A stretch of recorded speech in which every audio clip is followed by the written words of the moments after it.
Welcome to London City, handcuffed tight on the right night, you might find big dreamers. Chased by police, blood in the streets, banner bandana where rebellious meet, the bally is balanced, where ballots are weak. They told me I'm crazy, maybe, but lately it may be that maybe they may be mistaken. I am like armor, calm and not easily shaken, full get it twisted and not to be wasted, like gold dust. I'm dusting shoulders like boulders that burden the load. Bankrupt the bankers and share what they stole. Purgatory first, you decide where you go. Don't waste it, I made it, journey is worth it, reap what you sow. It was in the spotlight of her stare I first became a star. Up there, on the stage above the stairs, I'd shimmy, curtsy in my nightdress. No one asked what time it was, way past bed. We didn't play that music much, just once a month like prime cut steaks. Her outings to the bingo hall, my spotlight fell to darkness then. A close sign pulsed in my window. But once, in the old Waverley, Mum found a spotlight of her own, one that danced around her hips, anointing her arrhythmic ticks. Enlightening steps, engirdling, I walked back homewards with a swing, knowing I was from a line of ballerinas bluffing it, and after that she'd often sit on the bottom step, watching a raised leg kick into the stratosphere of darkness. Glass sky smashed by outstretched toes, bolstered by eyes attentive to detail. See how my arm sweeps like a lady's. She'd sip and I was perfect, even through the blurred goggles of Guinness. Even now I can conjure her up, ovation silent, mawkishly entranced, with just a tear and frothy cup raised, a thank you speech, one final dance. This is Track Queen. He said he's in love with that Coco, so your relationship had to be on the low low. But when it came to doing time for that Coco, so your relationship became public real quick. Because see, he needed you to take a rap. The funny thing is, he probably would have got less than you if he could just own up to his crimes, but you was too keen to please a man who would never please you back. So after you got the 5, he promised you he'll be there till the end, and those first 3 months just flew by because he looked like he put in all the work to make sure you was nice and sweet in your new crib. The problem is now he's got a new Lola on the out, and to her you just look like the ex who didn't have a clue. But she will soon get the cue to put in the extra work just like you, so she can be main chick to what used to be your main squeeze.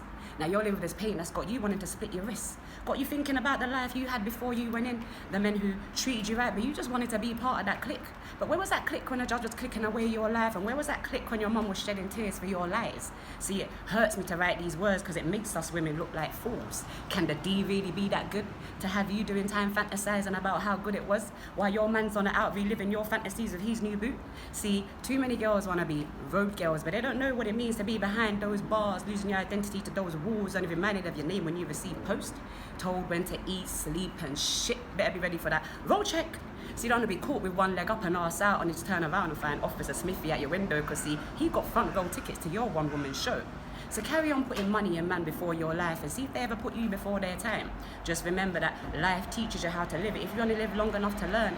And that's if you don't get caught up in a fate war, only feel by your greed, because the only thing you'll be learning is how to rest in peace. Or better yet, just get used to those bars, and I ain't talking about the kind of bars that I just told. Thank you. My Windlesham father disembarked into rivers of blood, but he stood with Martin Luther King's speech about a man's right for liberty and life, written so deep inside. He began to stride against the tide, while standing upright, unbowed, black and proud, with mountains of mineral rich nobility, because he had a dream. He had a dream of equality based on bedrocks of brotherhood, become a thought for reality, written in his story, and also the many mothers and their stories of trying to hide from a scrutinising community's eyes for intertwining with colour of night. But when two vast lands collide, one with white, the other as dark as night, they will begin to shine a new kind of light. Me. Despite red malicious eyes igniting and wait to stick the knife in, dreams. Dreams of nations not judging by colour of skin, but in content of character, where creed does not matter and there's absence of banter in everyday conversations.